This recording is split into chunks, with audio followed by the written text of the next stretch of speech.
Hello everyone, आप सब कैसे हैं। मैं उम्मीद करता हूं कि बहुत अच्छे होंगे और अपनी पढ़ाई को बहुत अच्छे से कर रहे होंगे। मैं Akash Kumar Bhadana ICT virtual classroom में आपका बहुत बहुत स्वागत करता हूं मेरे प्यारे बच्चों। जैसे आपको पता है कि हमारी 8th क्लास है और हमारे आती है थर्ड जो हमारी बुक है उसको देख रहे हैं। हेलो सभी बच्चों को। और चैप्टर नंबर 2 हमारा चल रहा है व्यापार से साम्राज्य तक, कंपनी की सत्ता को स्थापित करना।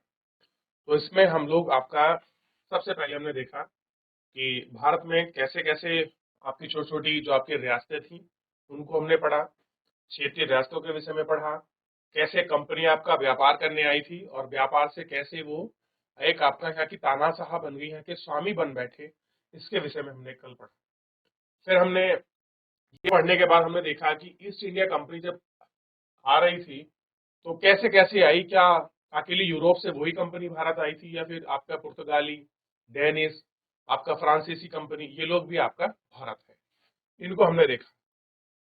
इनको देखने के साथ हमने देखा कि ईस्ट इंडिया कंपनी ने बंगाल में कैसे अपना व्यापार शुरू किया और बंगाल में व्यापार शुरू करके 3 गांव को उन्होंने कैसे जमींदारी जो थी वहां की राजस्व वसूली करने की जिम्मेदारी ले ली। उन्हीं में कालीकत्ता गांव था, गोविंदपुर, कालीकत्ता और सुकीनाड़ा। इन तीनों गांव को मिलाकर एक शहर बना जिसको हम कहते हैं कोलकाता या कलकत्ता। क्लियर है। और इसी के साथ फिर इन्होंने राजा से जो है दस्तक का पत्र ले लिया और शासन करने लगे। शासन के बाद अंग्रेजों ने उसका दुरुपयोग किया क्योंकि वे आपका निजी व्यापार कर रहे थे और निजी व्यापार करने की वजह से बंगाल के नवाब और कंपनी के बीच आपकी टकरावट होगी। नवाब सरदल ने कंपनी पर अटैक कर दिया, फोर्ट विलियम फोर्ट्स को आपका सील कर लिया। सीज करने के बाद दोनों में झड़प हो गई और लास्ट में जो आपका रॉबर्ट क्लाइव थे, जो आपके मद्रास के गवर्नर थे, वो वापस कहाँ जाते हैं, आपका बंगाल आ जाते हैं। और फिर एक युद्ध होता है जिस युद्ध को हमने कल पढ़ा था, बैटल ऑफ प्लासी कहते हैं, जिसमें हमने प्लासी का युद्ध पढ़ा कि 1756 में आपका प्लासी का युद्ध हुआ था। और इस प्लासी के युद्ध में कैसे कंपनी जीत जाती है, लेकिन कंपनी खुद शासक नहीं बनती, वो अपने ही एक किसी साधित को क्या बनाती है, आपका ध्यान रखना, आपको नवाब बनाती है। और आपको पता होगा इसमें उन्होंने जो आपका नवाब बनाया मीर जाफर को बनाती है और मीर जाफर को हटाकर मीर कासिम को बनाती है और वापस मीर जाफर को बना देती है। इससे क्या होता है, कंपनी और नवाब के बीच हित आपस में लड़ते रहे और कंपनी ने अंतिम में फैसला किया कि कंपनी ही क्या करेगी, अब शासन करेगी। और कंपनी ने शासन करना शुरू कर दिया और हमने कल पढ़ा था कंपनी के अफसर नवाब बन बैठे। तो इसको हम लोग इतना कल के लेक्चर में और परसों के लेक्चर में यहाँ तक हम लोग देख चुके थे। आज बेसिकली हमको यहाँ से शुरू करना है। कंपनी के नवाब, जो कंपनी के अफसर थे, वो आपका नवाब बन बैठे। तो इतना मैं आपको समझा चुका था कि नवाब बनने का मतलब क्या है, कि नवाब का मतलब होता था कि कंपनी के पास सत्ता और ताकत थी। भाई नवाब के पास क्या होता है, सत्ता और ताकत तो होती है, क्लियर है, लेकिन कुछ फायदे भी थे। और कंपनी हर वक्त अपने कर्मचारियों का जिस तरह से नवाब की शानो शौकत होती थी, जिस तरह से वो रहते थे, इस तरह से वही आपका अपने आप को रहने की कोशिश करते थे। क्लियर है। अब क्या होता है देखिए, अब हम लोग यहां से शुरू करेंगे कि प्लासी के युद्ध के बाद की क्या घटना है 1756 के बाद। चलिए कोई भी एक बच्चा किसी स्कूल से खड़ा हो जाए, जीआईसी भवान, कोई बच्चा पढ़ेगा बेटा, माइक ले ले, शाबाश, बहुत अच्छे, जीआईसी भवान, हाँ बहुत अच्छे बेटा। पीछे बच्ची हाथ खड़ा कर रही है, शाबाश। कोई भी एक बच्चा बच्ची माइक ले ले, माइक को ऑन करे बेटा आप। चलिए आप पढ़ रहे बच्चों, देखिए देखिए ध्यान दीजिए, सब बच्चों का नंबर आएगा। Good morning sir. Very good morning. क्या नाम है आपका? प्राची। ठीक है बेटा प्राची। तो आपको माइक को अपने मुंह के पास रखना है और धीरे धीरे पढ़ना है ताकि आपके आवाज सब बच्चे सुन सके। प्लासी के युद्ध के बाद बंगाल के असली नवाबों को इस बात के लिए बाध्य कर दिया गया कि वे कंपनी के अफसरों को निजी तोहफे के तौर पर जमीन और बहुत सारा पैसा दे। खुद रॉबर्ट क्लाइव ने ही भारत में बेहिसाब दौलत जमा कर ली थी।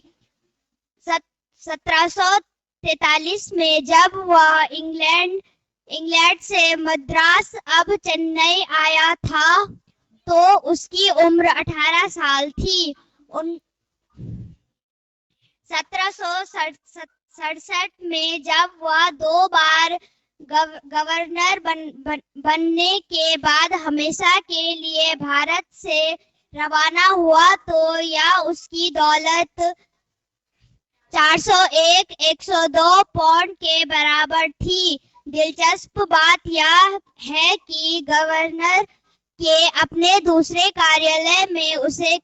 कार्यकाल में उसे कंपनी के भीतर फैले भ्रष्टाचार को खत्म करने का काम सौंपा गया था, लेकिन 1772 में ब्रिटिश संसद में उसे खुद भ्रष्टाचार के आरोपों पर अपनी सफाई देनी पड़ी।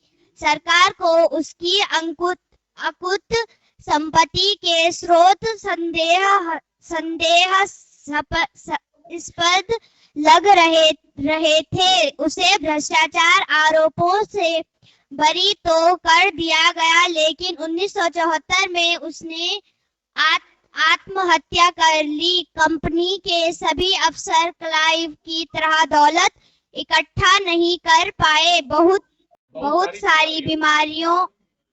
सारी बीमारियों और लड़ाई के कारण कम उम्र में ही मौत का निवाला बन गए।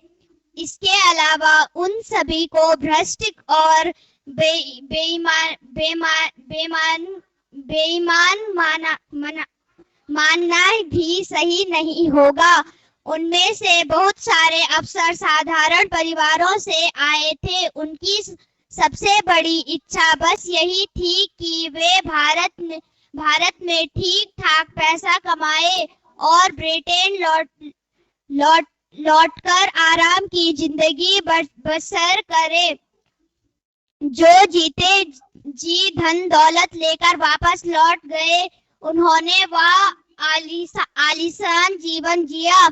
उन्हें वहाँ के लोग नवाब कहते थे। यह भारतीय शब्द नवाब का ही अंग्रेजी संस्करण बन गया था। उन्हें लोग अक्सर नए अमीरों और सामाजिक हैसियत में रातों रात ऊपर आने वाले लोगों के रूप में देखते थे। नाटकों और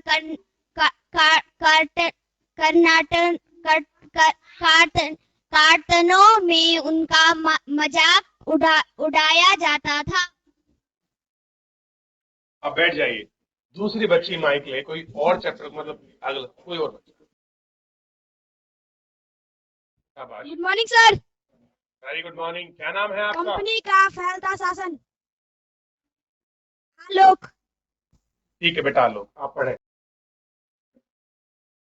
यदि हम 1757 में 1857 के बीच ईस्ट इंडिया कंपनी के द्वारा भारतीय राज्यों पर कब्जे की प्रक्रिया को देखें तो कुछ महत्वपूर्ण बातें सामने आती हैं। किसी अनजान इलाके में कंपनी के सीधे सैनिक हमला प्राय नहीं किया। उसने किसी भी भारतीय रियासत का अधिग्रहण करने में पहले विभिन्न राजनीतिक, आर्थिक और कूटनीतिक साधनों का इस्तेमाल किया। बक्सर की लड़ाई 1764 के बाद कंपनी के भारतीय रियासतों में रेडिएट तैनात कर दिए।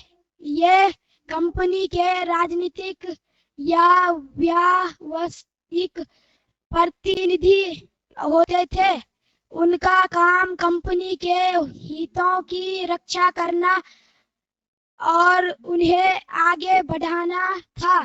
राजनीडेट के माध्यम से कंपनी के अधिकारी भारतीय राज्यों के भीतरी मामलों में भी दखल देने लगे थे।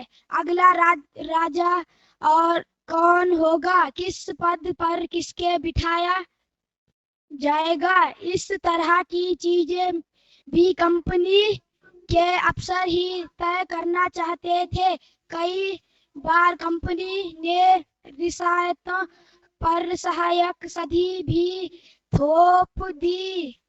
जो रियासत इस बंदोबस्त को मान लेती थी, उसे कंपनी स्वतंत्र सेनाएं रखने का अधिकार नहीं। बैठ जाइए।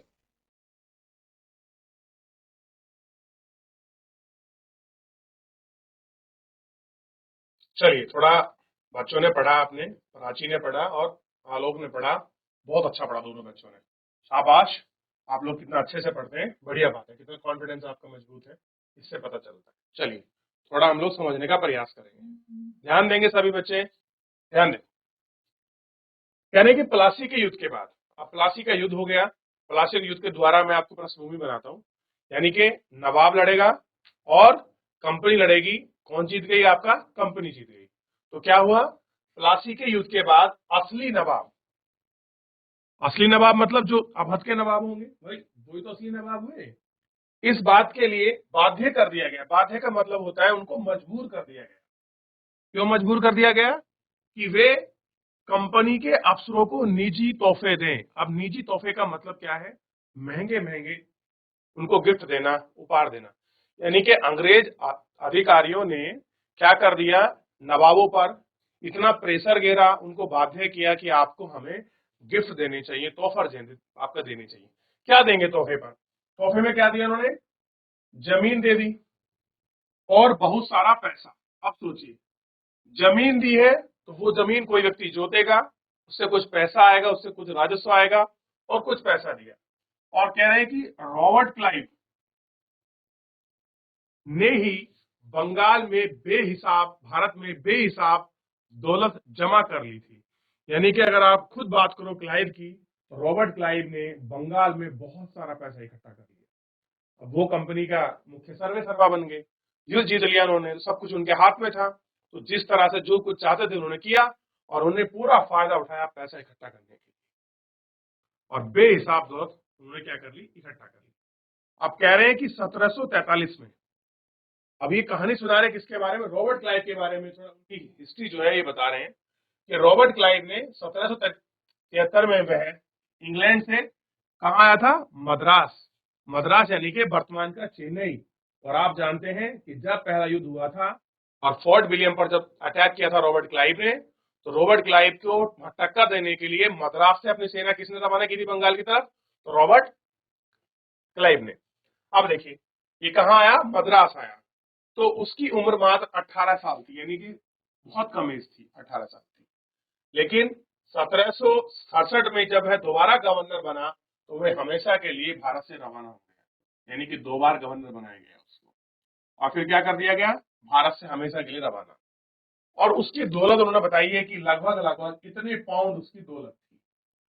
400, मतलब 401 और 102 पाउंड के बराबर थी। और कह रहे दिलचस्प की बात ये थी, इंटरेस्ट क्या था? सबसे बड़ी बात, मजेदार बात क्या थी? कि इसको दूसरा जो आपका दोबारा गवर्नर बनाकर भारत में भेजा गया था, क्यों भेजा था? कि भारत में कंपनी क्या कर रही है? बहुत भ्रष्टाचार कर रही है। क्या कर रही है? कि दूसरे कार्यकाल में, गवर्नर के कार्यकाल में, उसे भ्रष्टाचार को खत्म करने के लिए भेजा गया था। अब सोच के देखिए, जो आदमी भ्रष्ट है उसी को भेज दिया कंपनी ने, सरकार ने, कि आप भ्रष्टाचार को आप खत्म करो। अब सोच के देखिए, जो व्यक्ति भ्रष्ट है वो कैसे भ्रष्टाचार को आपका समाप्त कर देगा? क्या करेगा? बल्कि और वो उल्टा भ्रष्टाचार करेगा। और वही काम रॉबर्ट क्लाइव ने किया। क्लियर है?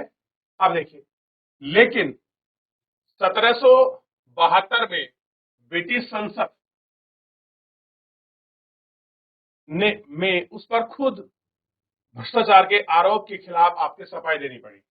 संसद ने उसे नियुक्त किया और संसद ने उस पर कार्रवाई बैठा दी, और उसे क्या देनी पड़ी? अपने प्रति सफाई, कि भाई मैंने कोई पैसा नहीं लिया है, मैंने कोई आपकी रिश्वत नहीं ली है, उसे सफाई देनी पड़ी। और आखिरकार हुआ क्या? कि सरकार ने उसकी अकुकत संपत्ति का स्रोत, यानी कि जो आपने इतना सारा माल इकट्ठा किया है, संपत्ति, पैसे इकट्ठा किए, कहां से आई है? आप गवर्नर थे, आपकी सैलरी ये थी, ये आपको गिफ्ट मिल सकते, लेकिन इतनी बड़ी संपत्ति कैसे होगी आपके पास? और ये क्या लगता है, संदेहास्पद लगता है, यानी कि जो आपका पास इतनी जो इनकम है वो हमें डाउट में गिर रही है, संशय में गिर रही है।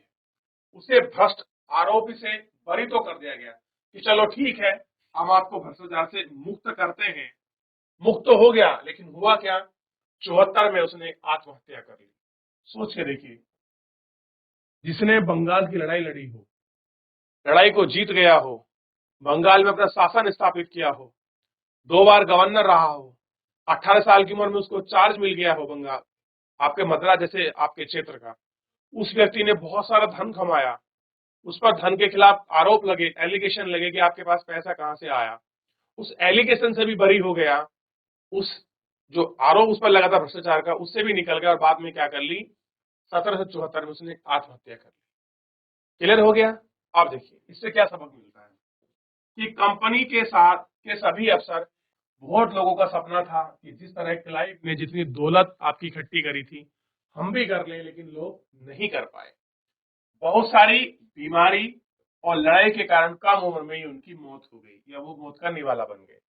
अब उनकी इच्छा क्या थी, बहुत सारा पैसा इकट्ठा करना। पैसा तो आप इकट्ठा नहीं कर पाए, किसी को बीमारी हो गई, कोई किसी के वॉर में लड़के मर गया, यानी कि एक अच्छी खासी एज, यानी कि 70-80 एज को वो आपका नहीं पकड़ गए, बल्कि कम उम्र में ही उनकी डेथ हो गई। क्यों, उनकी एक्सपेक्टेशन बहुत ज्यादा थी, ये चीजें लेकर कहीं ना कहीं वो बीमारी में किसी न किसी तरह से उलझ गए। इसके अलावा हम ये कहें कि सभी भ्रष्ट और बेईमान मान ले तो ये सही बात नहीं है। अब जितने भी अफसरों को हम सबको क्या मान लें कि भैया सारे जो अफसर थे वो भ्रष्ट थे, बेईमान थे, तो कह रहे ये बात भी सही नहीं है कि हम सबको भ्रष्ट मानकर चलें कि जितने भी अंग्रेज अधिकारी थे ये सारे भ्रष्ट थे, तो ये बात भी ठीक नहीं होगी। क्यों, क्योंकि उनमें से बहुत सारे साधारण परिवार से आए थे, यानी कि बहुत सारे कैसे थे, नॉर्मल फैमिली के लोग थे। वो कोई भ्रष्टाचार के उनके मूड में नहीं था। बस उनकी क्या चीज थी कि उनकी सबसे बड़ी इच्छा क्या थी, बस यही थी कि वो भारत अगर आ रहे हैं तो ठीक ठाक उनको पैसा मिल जाए, पैसा कमा ले, यानी कि जिससे उनका काम वाम चल सके ठीक ठाक, मतलब उनकी लूट खसोट जैसी कोई स्थिति नहीं थी। कमाए और ब्रिटेन लौटकर आराम की जिंदगी बसर करें, यानी कि भारत आ रहे हैं, 10-20 साल 50 साल पोस्टिंग रहेगी, उसके बाद जो पैसा इकट्ठा होगा यहाँ से हम वापस कहाँ चले जाएंगे, लंदन चले जाएंगे, ब्रिटेन चले जाएंगे, वहीं रहेंगे और आराम से अपना जीवन जिएंगे।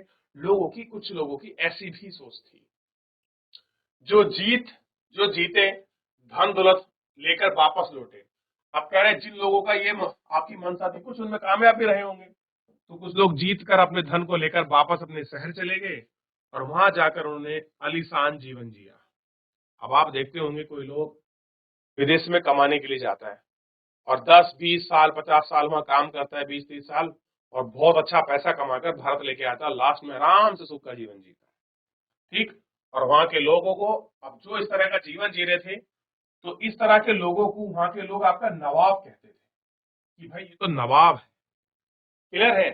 और पहले नवाब क्या था, हिंदी शब्द था, लेकिन बाद में इसको नवाब में वही इंग्लिश में भी एट एज इज इसको कॉपी कर लिया गया। ठीक, और कह रहे नवाब का मतलब क्या था, तो नया अमीर वर्ग जो अभी नए मालदार हो रहे हैं और जिनकी सामाजिक हैसियत रातों रात क्या होगी, रातों रात आने वाले लोगों के रूप में देखने लगे कि भैया जो लोग रातों रात मालदार हो गए वो क्या है, नवाब।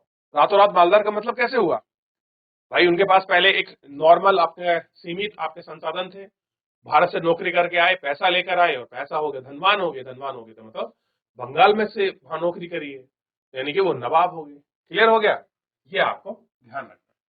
कह रहे बहुत सारे ऐसे आपके नाटकों वालों ने और कार्टूनिस्ट ने उनका मजाक उड़ाया। आप जानते हैं कि कुछ नाटक होते हैं, नाटक में हम किसी का हास्य प्रदर्शन करते हैं और कार्टून के जरिए अखबार में हम किसी को अभिव्यक्त करने की कोशिश करते हैं, उनको मजाक फॉर्म में। क्लियर है, बहुत लोगों ने उनका मजाक भी उड़ाया। तो ये स्थिति थी बेसिकली जो हमने पढ़ा कि जो लोग भारत में आपका नौकरी कर रहे थे अफसर, उनकी स्थिति क्या थी, कैसे कुछ था, और लंदन के लोग उनको क्या समझते थे। तो इतना हमने इसमें देखा। तो यहाँ तक अगर किसी बच्चे का कोई डाउट हो, कोई क्वेरी हो, कोई प्रश्न हो, कोई चीज आपको समझ नहीं आई हो, तो मेरे प्यारे बच्चे इस पैराग्राफ के अंदर आप मुझसे पूछ सकते हैं।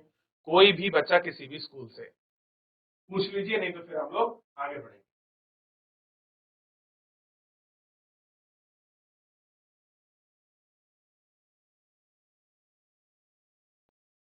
देख लिया? चलिए, किसी का कोई डाउट? चले बेटा आगे चले। अब देखिए, अब है कंपनी का फैलता शासन। अब कंपनी ने शासन कर लिया है बंगाल पर। अब बंगाल के साथ वो आगे की तरफ भी बढ़ेगी। तो क्या हो रहा है कि 1757 से लेके 1858 के बीच, आप जानते हैं 1757 में आपका बैटल ऑफ प्लासी हुआ और 1857 में क्या हुई, आपका क्रांति हुई, भारत में विद्रोह हुआ था, बहुत बड़े मात्रा में आपका रिवोल्ट हुआ। तो कितने साल लग में देखिए, 100 साल। 1757 से लेके 1857, 100 साल हुए ना, ठीक। और कह रहे हैं कि के बीच ईस्ट इंडिया कंपनी के द्वारा भारतीय राज्यों पर आपका कब्जे की प्रतिक्रिया को देखते हुए महत्वपूर्ण बातें सामने आई। अब यहाँ के जो कंपनी थी ईस्ट इंडिया कंपनी, इसने बहुत सारे भारतीय राज्यों पर क्या किया, अपनी प्रतिक्रिया दी, अपना रिएक्शंस दिखाए, किसी पर कब्जे किए। तो उनमें से भी कुछ चीज हमको निकलकर बातें सामने आई। जैसे किसी अनजान इलाके में कंपनी ने सीधे सैनिक हमला प्राय नहीं किया। कोई भी ऐसी कंपनी थी, कोई भी ऐसा क्षेत्र था जिसको कंपनी अच्छे से नहीं जानती थी, तो कंपनी ने क्या नहीं किया कि चलो ये क्षेत्र मेरे को मिल गया। एग्जांपल मान लीजिए टिहरी रियासत मिल गई उनको, अवध के नवाब मिल गए, जूनागढ़ रियासत मिल गई, वो लोग सीधा अटैक करने नहीं पहुंचे कि चलो अपने में मिला दो, नहीं। उन्होंने पहले उसके बारे में स्टडी करा, उसके बारे में पढ़ा, उसके आर्थिक, राजनीतिक, उसके कूटनीतिक संबंधों की जानकारी का इस्तेमाल किया, फिर उसी के हिसाब से उन्होंने अपनी प्लानिंग की। अब देखिए क्या कह रहे हैं, उन्होंने सीधा हमला प्राय नहीं किया, ठीक। उसने किसी भारतीय रियासत का अधिग्रहण करने के लिए, अधिग्रहण का मतलब है उसको कब्जा करने के लिए, ऑक्युपाई करने के लिए, सबसे पहले उन्होंने क्या किया, राजनीतिक प्रयोग किया। दूसरा उन्होंने उनका आर्थिक विश्लेषण किया और तीसरा उन्होंने कूटनैतिक और इन चीजों का इस्तेमाल किया कि पॉलिटिकल, इकोनॉमिकल और स्ट्रेटेजिकल चीजों के साथ, अप्रोच के साथ उन्होंने किसी क्षेत्र को भारत के कब्जाया। यानी कि पॉलिटिकल, इकोनॉमिकल और स्ट्रेटेजिकल तीनों चीजों पर अपना कब्जा करके पूरी फील्डिंग बिछाकर अच्छे से किसी रियासत को अपने कब्जे में लिया उन्होंने। जैसे कह रहे हैं कि 1764 में बक्सर की लड़ाई हुई, ध्यान दीजिए, कब हुई, ध्यान दीजिए, 1764। और 1757 में क्या हुई थी, ध्यान दीजिए, 1757 में प्लासी हुआ, 1757 में प्लासी, और 1764 में क्या हो रहा है, बक्सर का युद्ध हो रहा है। क्लियर हो गया? तो भारतीय रियासतों में रेजिडेंट तैनात किए गए। रेजिडेंट का मतलब समझते हो कि अगर कोई देसी रियासत है, उस देसी रियासत के अंतर्गत हम लोग क्या करेंगे, एक किसी अंग्रेज अधिकारी की जो आपका नियुक्ति होगी, वही क्या कहलाएगा, आपका रेजिडेंट कहलाएगा। क्लियर हो गया? याद रहेगा आपको, ठीक। तो कौन नियुक्त करता था रेजिडेंट, अंग्रेज अधिकारी नियुक्त करते थे। कहां पर, किसी भारतीय रियासत के अंतर्गत, ठीक है, ध्यान रहेगा। इसके बाद बक्सर की लड़ाई के बाद, अब देखिए अब क्या हुआ, यहाँ आपका रेजिडेंट नियुक्त कर रहे हैं, तो ये कंपनी के राजनीतिक और व्यापारिक प्रतिनिधि होते थे। यानी कि अगर कंपनी की तरफ से कोई भी बातचीत की जाएगी तो सबसे पहले आपका रेजिडेंट से बात होगी, क्योंकि उसके पास पॉलिटिकल पावर है। और उसके साथ व्यापार, अगर कोई आप ट्रेड करोगे तो कंपनी की तरफ से जो आपका रिप्रेजेंटेटिव हुआ, जो उनका प्रतिनिधि होगा, वो कौन होगा, वो आपका रेजिडेंट होगा। कंपनी की तरफ से बात करने के लिए कौन आएगा, रेजिडेंट आएगा सबसे पहले। तो इसीलिए हर रियासत में एक रेजिडेंट था और राजनीतिक और व्यावसायिक रूप से वो कंपनी का प्रतिनिधित्व करता था।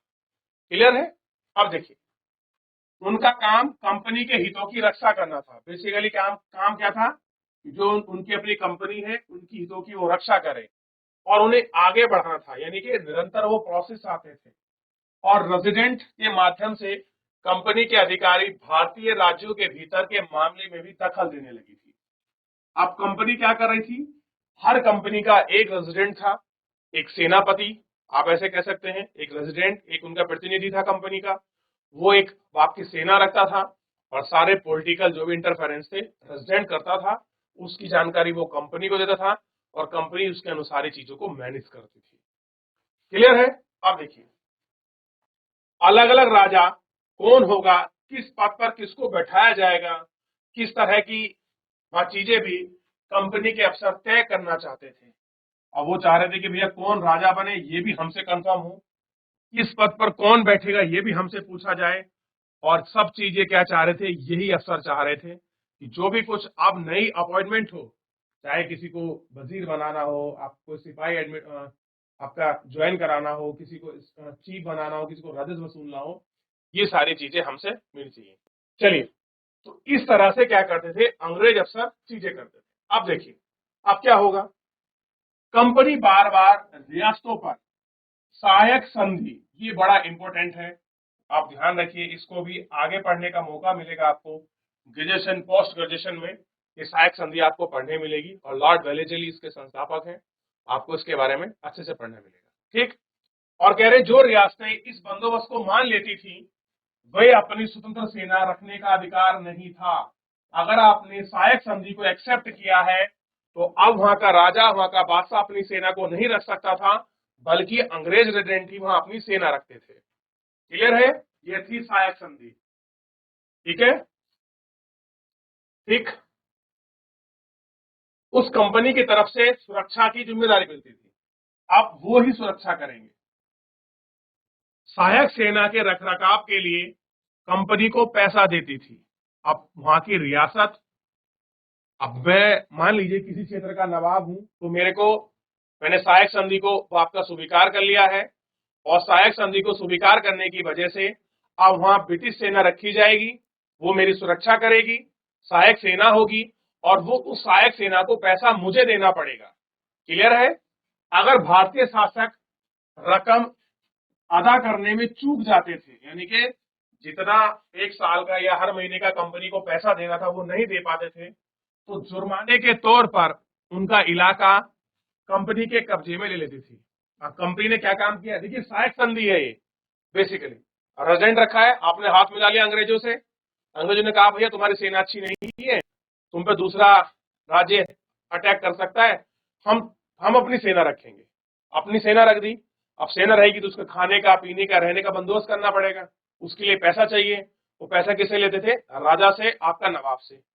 अब नवाब या राजा उस पैसे को देने में आपका विफल हो गया या नहीं दे पाया, तो कहते थे ठीक है आप मत दीजिए, आप पे हम पेनल्टी लगाते हैं, और आपका कोई अपना क्षेत्र हमको दे दीजिए, 10 गांव की जिम्मेदारी, 5 गांव हमको गिफ्ट में दे दीजिए, ताकि जो पैसा हम आपसे लेते हैं उन गांव से हम राजस्व वसूल लेंगे। क्लियर है, तो वो क्या कर लेते थे, क्षेत्र को अपने कब्जे में लेते थे। और रिचर्ड वेलेजली गवर्नर जनरल जो है, उस समय अवध के नवाब को 1801 में आधा इलाका कंपनी को सौंपने के लिए मजबूर कर दिया। और नवाब लॉर्ड वेलेजली ने क्या किया, रिचर्ड वेलेजली ने, अवध एक आपका राज्य था, अवध यानी कि वर्तमान का जो लखनऊ प्रांत वाला क्षेत्र है उसको हम बेसिकली क्या कहते हैं, अवध कहते हैं। तो जो अवध का नवाब था 1801 में, उसको मजबूर कर दिया कि आपको आधा इलाका किसको देना पड़ेगा, आपको कंपनी को सौंपना पड़ेगा, यानी कि 1/2 क्षेत्र किसके पास चला गया, कंपनी के पास चला गया, उसको मजबूर कर दिया। क्योंकि नवाब सहायक सेना रखने के लिए पैसा अदा करने से चूक गए थे। अब जो उन्होंने आपका सहायक संधि के दौरान अंग्रेजों की जो एक सेना रखी थी, उसके मेंटेनेंस को जो पैसा देना था वो आपकी भरपाई नहीं कर पाए, तो वो आपके चूक गए, और चूक जाने की वजह से क्या हुआ कि अब नवाब को अपना आधा राज्य किसे देना पड़ा, कंपनी को। सोच के देखिए कितने मजे की बात है, हमारा राज्य है, हमने उसे पैसा नहीं दिया, हमारा राज्य ही ले लिया। सोच के देखिए कितनी बड़ी बुद्धिमत्ता से उन्होंने आपका राजनीति के साथ अपनी चीजों को मैनेज किया। और हमारे भारतीय राजा ये सोचते रहे कि वो हम पे अटैक कर देगा, कहीं हम उस पर ना कर दें, हम क्या बाकी में कमजोर है, और अपने आप पे भरोसा ना होने की वजह से अंग्रेजों ने उनका सारा राज्य धीरे धीरे हड़प लिया। इसी को कहा गया आपका राज्य हड़प नीति, doctrine of lapse policy. Clear है, तो सहायक संधि समझ आई आपको। यकीन मानिए ये जो इतना पार्ट है, आप किसी भी कंपटीशन की तैयारी करें, एनडीए करें, सीडीएस करें, आप पीसीएस की तैयारी करें, वनडे एग्जाम की तैयारी करें, पटवारी, पुलिस, सबका पेपर, हर जगह ये सहायक संधि पूछी जाती है।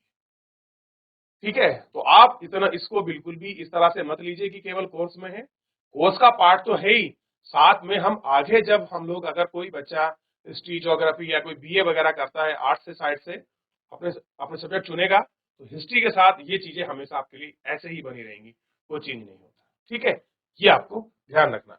इसी आधार पर हैदराबाद भी इलाका छीन लिया गया। अब सहायक संधि किस पर लगा दी? हैदराबाद पर, और हैदराबाद को भी इन्होंने छीन लिया।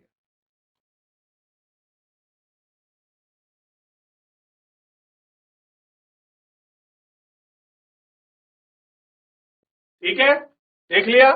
तो मेरे प्यारे बच्चों, तो आज फिलहाल हम लोग यहीं तक रखेंगे, और इसमें हम कल पढ़ेंगे रेजिडेंट की ताकत क्या होती है। बेसिकली जो ब्रिटिश आपका रेजिडेंट था, यानी कि कंपनी ने किसी रियासत में जो एक अधिकारी नियुक्त किया था, उसको बोला गया था रेजिडेंट। तो रेजिडेंट की ताकत क्या होती है, इसको हम कल के लेक्चर में देखेंगे। फिलहाल आप ध्यान रखिए, ये है नवाब सिराजुद्दौला, इनकी इमेज देख लीजिए। ठीक है, और बाकी शेष कहानी जो स्टोरी है हम उसको कल पढ़ेंगे। ठीक है, फिलहाल मेरे प्यारे बच्चों आज के लिए इतना ही, मिलते हैं नेक्स्ट लेक्चर में। तब तक अपना ध्यान रखिए, स्वस्थ रहिए, अपनी पढ़ाई को बहुत अच्छे से करते रहिए। मुझसे जुड़ने के लिए आपका बहुत बहुत धन्यवाद।